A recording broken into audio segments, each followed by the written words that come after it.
A dynamic duo. My values have not changed. Vice President Harris and her running mate, Governor Walz, share the stage for the first time during their campaign in a CNN exclusive. South Florida mayor behind bars. Enforce the law. You take an oath of office, and it requires that you uphold the law. If you're not doing that, then you're really breaking the law. The story behind her arrest. And there's a new sheriff in town. I feel safer with it. A look into the future of security guards. These stories and more coming up on Newsbreak. Hello, South Florida. I'm Benjamin Cure. I'm Ivanilewski. Today is Friday, August 30th, 2024. Live from the Lee Kaplan School of Journalism and Media in North Miami, this is Caplin News. An unprecedented, highly anticipated interview just months before Election Day. For the first time since her presidential nomination, Vice President Kamala Harris and her running mate, Minnesota Governor Tim Walz, sat down with CNN's Dana Bash for an unscripted interview. As CNN's Cheryl Hubbard reports, the interview comes days before the face-off between Harris and Trump. Vice President Kamala Harris sitting down for her first unscripted interview with a major media outlet since becoming the Democratic nominee. CNN's Dana Bash asking the tough questions, like questions about Harris's perceived policy shifts over the years. My values have not changed. During this joint interview, her running mate, Minnesota Governor Tim Walz, also addressed being on the defensive ever since accepting his nomination as Harris's VP pick. If it's not this, it's an attack on my children for showing love for me, or it's an attack on my dog. I'm not going to do that. And the one thing I'll never do is I'll never demean another member's service in any way. I never have.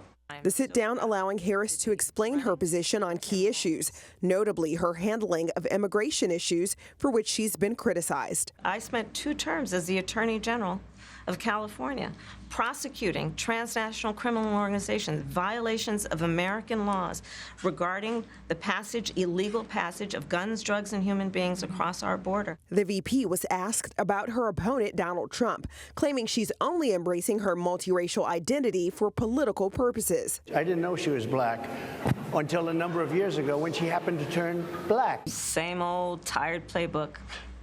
Next question, please. That's it? That's it. Okay. Harris saying if elected, she'd invite Republicans to help her lead the country. It would be to the benefit of the American public to have a member of my cabinet who was a Republican. I'm Cheryl Hubbard reporting. The mayor of Naples is now facing a DUI charge after being arrested Wednesday night. As WFTX Mahur Bene reports, police say her blood alcohol content was nearly double the legal limit.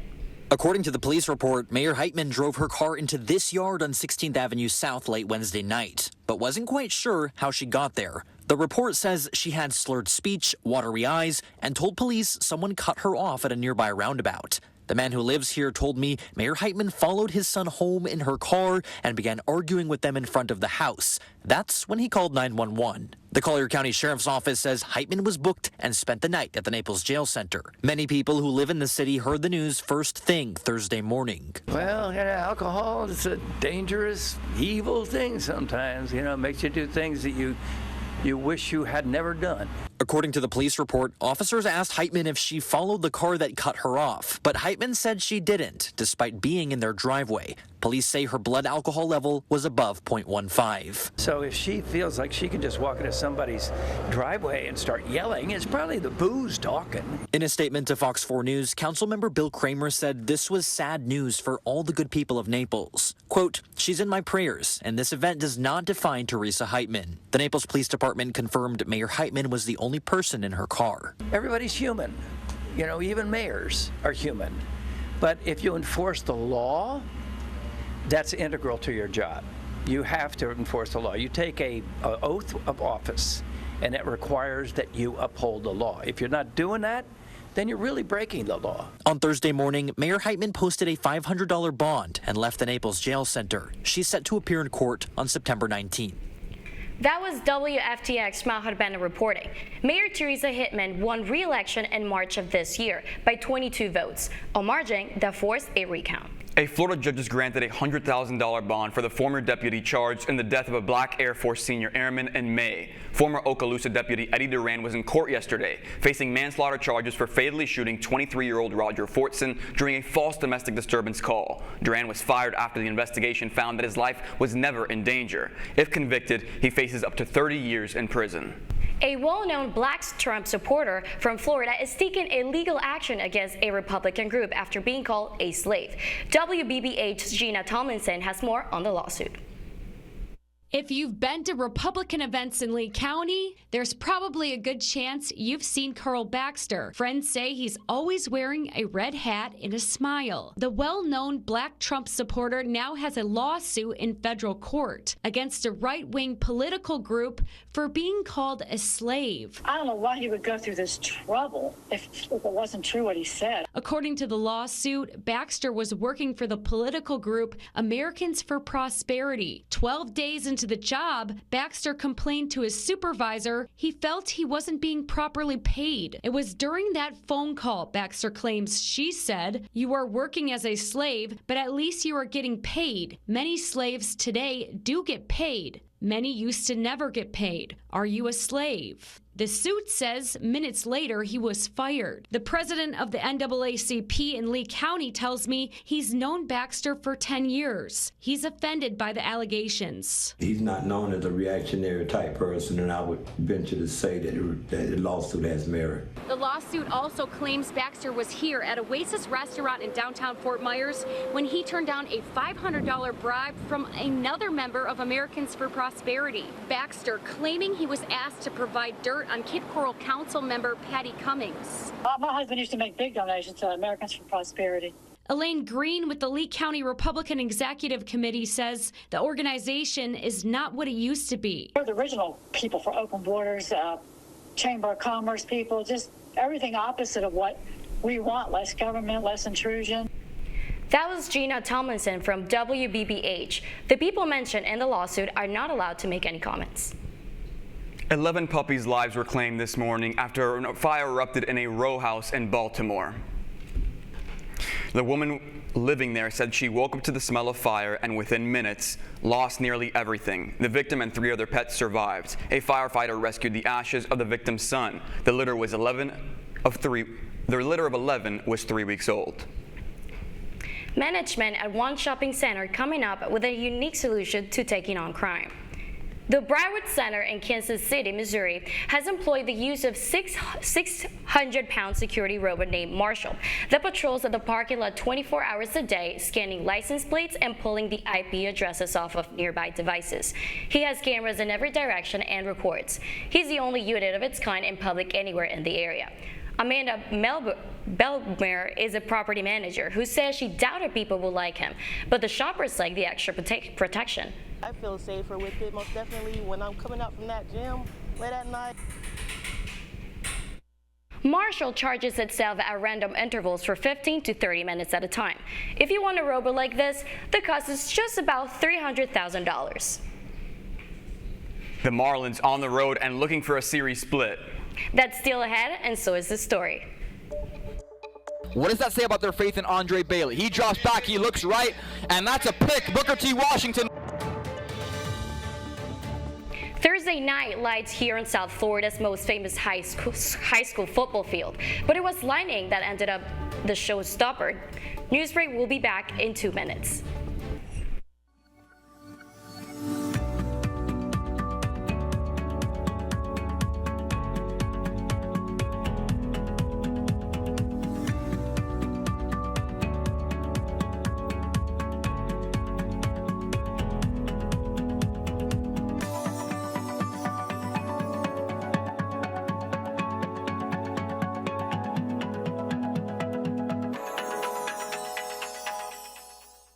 See us dream. See us remember. See us protest. You matter. Your feelings matter. Your identity matters. Everything about who you are matters. See us fight back. See us rebuild. See us shatter stereotypes. See us inspire. See us united. See us now. are 16 million children struggling with hunger in America. That's 1 in 5 daughters, sons, neighbors, and classmates who don't know where their next meal is coming from. Yet billions of pounds of good food go to waste every year. It's time we do something about it. Feeding America is a nationwide network of food banks that helps provide meals to millions of kids and families in need. Visit feedingamerica.org to help them feed even more. Together, we can solve hunger. Together, we're feeding America.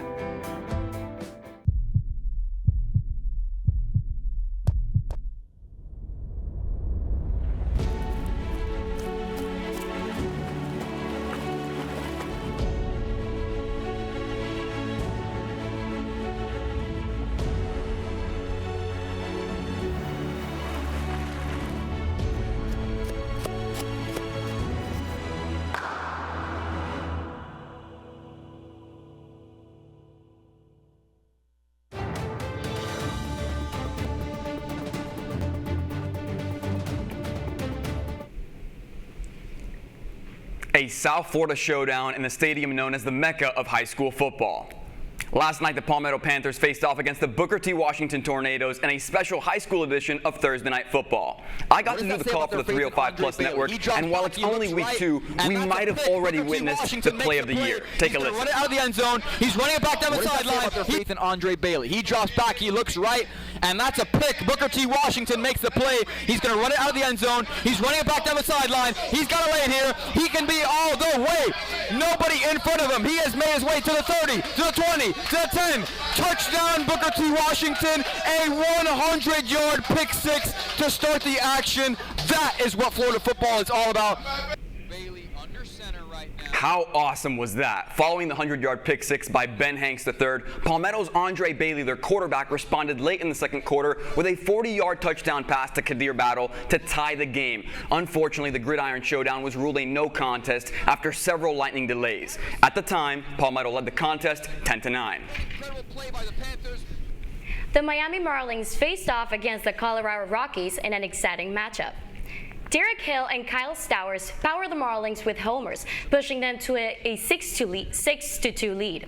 The Rockies rallied with back-to-back homers, but Hill's second blast in the sixth secured the win. The final score was Marlins 12, Rockies 8. The next series will be again in with the San Francisco Giants tonight at 10:15 p.m. You're watching Newsbreak, and we're coming right back. If a tornado shows up at your doorstep, or a flood, brother, or a hurricane, probably, you can't just turn away a natural disaster. That's why it's important to go to ready.gov/plan now. It has the tools and tips you need to make an emergency plan with your family. So if disaster comes knocking, let's go. You'll be ready to help keep your family safe. It's just a pizza. Yes. Make a plan today. I debate all day. It's what I do. But there are some things that are undebatable, like your mental health. I was in a dark place when my brother passed away in a car accident. I was depressed in ways I never imagined. I reached out, and my sisters came, my pastor, my therapist. They helped me get through it. I found that the more I spoke up, the healthier my mind became. When you love your mind, you can go so much further. Find mental health resources at loveyourmindtoday.org. Jordan knows he shouldn't eat this entire bowl of nachos, but tonight he's earned that right because a few hours ago in the middle of happy hour, he recognized a sign, not from the gods or a bolt of lightning, but from a double heart, a kissy face, and a fourth ha in ha ha ha. That's when Jordan knew he was buzzed. So when it was time to go, he got a ride home instead of driving. Be a legend like Jordan. Recognize your buzzed warning signs and get a ride home. Buzz driving is drunk driving. I help our fellows design their paths as creative entrepreneurs. My experiences serving startups, creative businesses, and cultural organizations, and my journey as a queer mixed immigrant with Haitian and Arabic roots, inform the co-creative environment we foster at Radcliffe. We leverage our collective diversity to encourage the building of lifelong personal learning networks and mindsets that stimulate continuous innovation.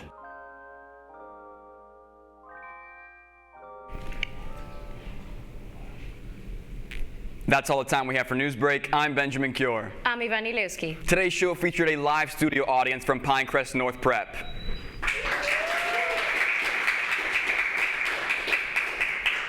We thank you all so much for joining us today in studio, and for those of you watching at home, get more news anytime at caplinnews.fiu.edu.